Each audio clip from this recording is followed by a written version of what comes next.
Tiba-tiba lagu kedua, listrik semua padam. Sontak semua orang teriak. Gelap gak ada apa-apa. Nobody yang jengkel langsung teriak tuh. Wah gitu. Kenapa sih ini gini. Nah, setelah menunggu beberapa menit buat lanjutin perform, ini percaya atau nggak percaya nih, lagu berjalan dan penonton semuanya pada musing. Tiba-tiba sound gitarnya tuh meledak, bakaran.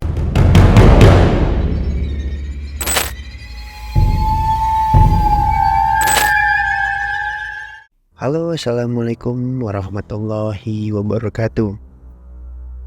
Jangan dipikirkan dan jangan dirasakan, karena mereka akan datang. Pasang seperti kalian dan nikmatilah cerita ini. Pengalaman manggung di sebuah kampus. Ya, ini adalah salah satu pengalaman Mr. Nobody. Ia seorang gitaris band metal di kala itu. Langsung aja. Suatu ketika ada sebuah acara musik. Ya, acara musik gigs yang pada masa itu lagi hype-hypenya nih. Ya, cerita ini dikisahkan pada tahun 2008-an. Metal emang lagi hype banget pada masa itu. Acara itu diselenggarakan di sebuah hall basket kampus. Kebetulan Mr. Nobody itu akan tampil jam 8 ataupun jam 9 malam. Jam 5 sore Mr. Nobody lagi asik nongkrong nih sama teman-teman bandnya. Kayak lagi ngebahas obrolan musik. Nah, Mr. Nobody ini ingin ke toilet karena ia kebelet buang air kecil. Nah, ketika ia jalan ke kamar mandi itu, rasanya kamar mandi itu seperti di dalam lorong gitu, yang jauh banget itu. Perasaan Nobody ini semakin aneh rasanya, karena semakin sore itu tempat tuh kayak semakin mistis banget gitu. Nah, sampailah Nobody di sebuah toilet itu untuk buang air kecil. Ketika ia buang air kecil, dari luar terdengar suara salah satu teman Nobody nih. Di, lu di dalam? Iya, siapa tuh? Masih lama gak? Enggak, ini bentar gue lagi ngencing. Emang ada apaan? Rokok apa korek? Nggak nyautin lagi tuh orang itu. Ya udah, akhirnya dia buka pintu. Nah, tadi kayaknya dia manggil gua nih, kata Nobody. Ya udah, dia nggak mikir macem-macem. Mungkin itu temen gua tadi kali kayak mau minjem korek ataupun minta rokok. Pas dia balik lagi ke tongkrongan, dia tanya tuh sama temen-temennya, "Bro, tadi ada yang ke kamar mandi?" "Nggak ada, semua di sini." Yang bener lu." "Iya, semua di sini. Nih, si Anis, Dilan, Yoko, Ucup di sini semua." Itu kata si Anggi. "Lah, yang bener lu. Tadi ada yang manggilin nama gua di kamar mandi. Gak mungkin kalau misalkan gak kenal sama gua. Orang manggil nama gua kok, lu di dalam gitu." Lu ngablu kali lu." "Ya Allah, masa gua bohong sih?" gitu. "Gak mungkin, udah." Kata si Yoko. Dia marah itu perdebatan itu. Anak-anak base kita juga belum pada datang. Mereka datang habis maghrib. Kita jam 8. Gimana sih lu? Wah, gila sih. Tadi gua ngalamin aneh banget. Udah. Daripada lu ngurusin hal-hal yang gak penting, kata si Anggi nih, mending lu cari dorongan nih. Buat nih masih banyak nih. Kacang udah mau habis. Ya udahlah, gue jalan sama Anggi. Ya udah tuh, masalah itu nggak diperpanjang sama si Nobody ini. Kala itu sore semakin gelap. Lanjut dong, band-band lain untuk perform tuh. ada band black metal. Iya, dia perform ketika habis maghrib. Yang lebih gilanya lagi, dia manggung segala pakai ritual, motong kelinci di atas panggung. Dan yang menyeramkan, darahnya diminum, bakar kemenyan pula. Ini sumpah serem banget. Pastinya ini adalah salah satu penyebab band yang dimana mengundang makhluk halus. Si Nobody sama kawan-kawannya nih udah di dalam hall, di dalam area panggung. Timnya sama kru dan lain-lainnya udah ada di dalam acara itu gitu. Sambil minum dia nikmatin tuh perform band black metal itu. Bisa dibilang minuman-minuman ini minuman beralkohol. Percaya nggak percaya, itu vokalisnya kesurupan. Tiba-tiba jatuh dari atas panggung yang tingginya kurang lebih 1,5 meter. Ketika jatuh, orang-orang yang ada di depan penonton langsung mencar. Lucunya lagi, vokalis itu bangun dengan sendirinya dan tertawa-tawa. Musik masih terus berjalan, hingga akhirnya berhenti tuh di lagu kedua dan gak dilanjutin lagi. Penonton yang tadinya menikmati musik itu tiba-tiba bubar semua pada ke samping karena darah kelinci itu muncrat gitu ke penonton. Jadi yang nonton itu kena darah kelinci itu. Soalnya kan kelincinya masih ada di panggung dan dipegang-pegang sama vokalisnya. Ya, salah satu temennya Nobody ini, si Anggi, udah mulai gak enak sama perasaannya. Dia ke kamar mandi tuh kan, karena perutnya udah mual lah. Bisa dibilang udah hampir jackpot. Diantar sama si Ucup karena kepalanya udah berat banget tuh. Muntah-muntah lah dia di sana. Pas di kamar mandi, ini yang gila banget sih. Si Anggi tuh diliatin kuntilanak yang lagi senyum-senyum tipis. Rambutnya sampai ke lantai. Pas ketika dia lagi muntah dan ngeliat atas, langsung shock dia tuh. Si Ucup yang nganterin Anggi, anehnya tuh dia gak ngeliat apa-apa. Lu kenapa Anggi? Itu kuntilanak. Anggi langsung lari ke birit-birit tuh. Si Ucup kayak masih heran. Akhirnya si Ucup ikutan lari juga tuh. Dia bilang sama Nobody dan teman-temannya, "Bro, ini tempat udah gak beres nih." Si Ucup, "Kenapa emang?" Si Anggi ngeliat kuntilanak di kamar mandi. Tapi yang anehnya gue tuh gak ngeliat apa-apa gitu.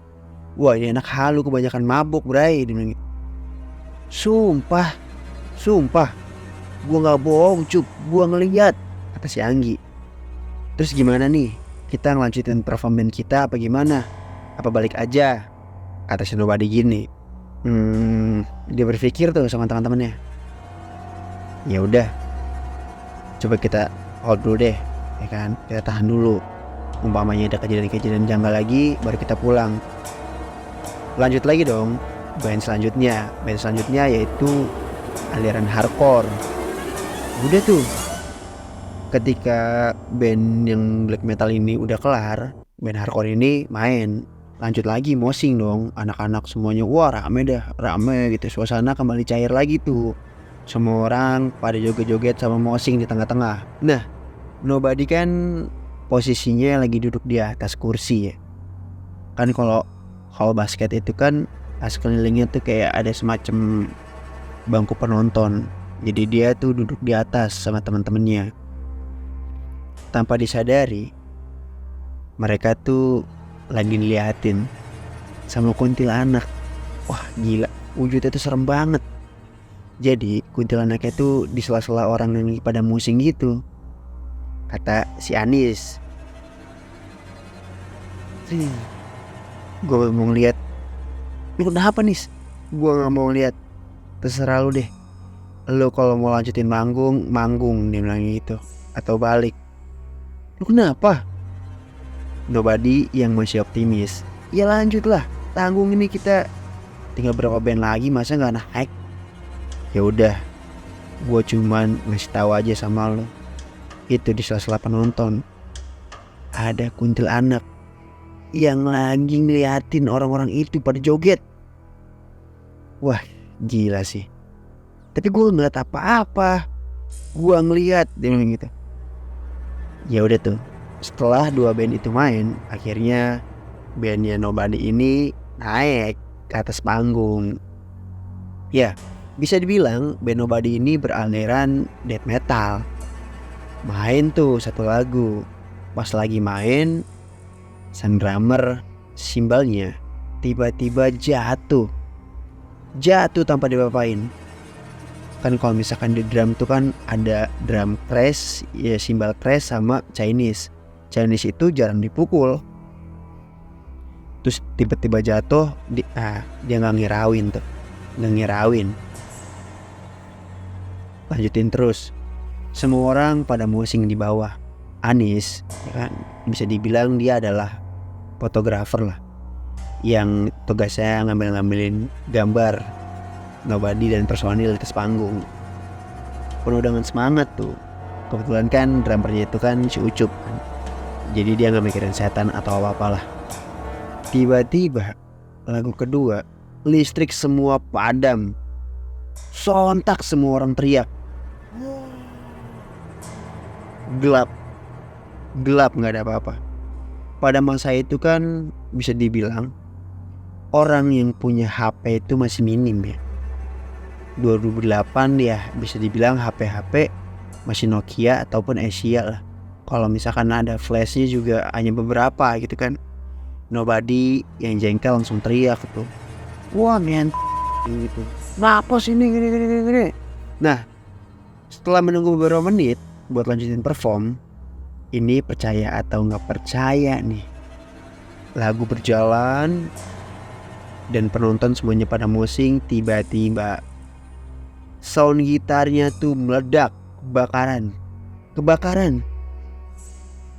Tanpa mikir panjang, Nobody turun dari panggung dan seluruh personilnya langsung turun tuh dari panggung, tinggalin tuh panggung keadaan makin rusuh tuh. Wah, udah gak beres nih. Ketika orang pada berlarian ke arah pintu keluar, Ucup dengan santai ini, ya kan, bawa double pedal pelan-pelan. Dia ngeliat tuh ada kakek-kakek yang pakai baju serba hitam di pojokan. Terus kayak senyum sama si Ucup, senyum pelan-pelan gitu. Ucup perhatiin, kayaknya security nih wajahnya gak ada yang kayak gini nih, serem banget gitu. Nah pas diperhatiin, tiba-tiba mukanya langsung berubah kayak genderuwo gitu. Wah, langsung si Ucup jalannya cepet-cepet tuh. Semua orang pada berhamburan keluar. Wah, pokoknya acara makin rusuh dah. Udah nggak jelas lagi tuh. Semua bubar. Nah, singkat cerita, ini udah ada di parkiran motor. Pada masa itu kan emang kita semua naik motor gitu kan. Tiba-tiba nih si Anis rasukan setan. Awalnya badannya tuh lemas. Pas dia mau naik ke atas motor, dia langsung tuh tatap tuh matanya si Anggi. Dia ketawa cekikikan kayak kunti. Sontak semua anak-anak pada terkejut nih sama si Anis. Mana di sini gak ada yang bisa ngaji, habis pada mabok, mulut pada bawa alkohol. Kebetulan ada warung asongan yang ada di situ gitu. Disamperin tuh sama abang-abangan warung asongan. Ini kenapa nih bang gitu. Wah gak tahu bang, teman saya kayak kesurupan bang. Akhirnya dibaca-bacain doa tuh sama si abang-abang itu, abang-abang warung asongan. Setelah beberapa menit dibacain doa sama dibincet jempolnya gitu, si Anis langsung sadar. Kira teman-teman berterima kasih tuh sama abang-abang itu. Singkat cerita, mereka langsung pulang tuh. Nah, keesokan harinya pas di rumah, si Anis tuh ngecek foto-foto yang dia ambil pada malam itu. Dia yakin pasti ada sesuatu yang gak beres nih. Dia penasaran nih, pengen lihat fotonya karena dia ngeliat sendiri gitu, bahwa di tengah-tengah penonton itu ada kunti. Ternyata pas dia masukin ke laptop, memindahin gitu, itu fotonya korup. Core file itu gak ada yang jadi, gak kebaca semua hilang tanpa sebab. Wah, ini sih pengalaman yang bikin bingung gitu, di luar akal. Akhirnya keesokan harinya mereka kumpul tuh di base camp dan ceritain pengalaman mereka masing-masing setelah manggung di hall kampus J itu. Ini sih pengalaman yang bener-bener gak masuk akal lah. Dari ceritanya Nobody, Ucup, Anggi gitu, Yoko, ceritanya si Anis.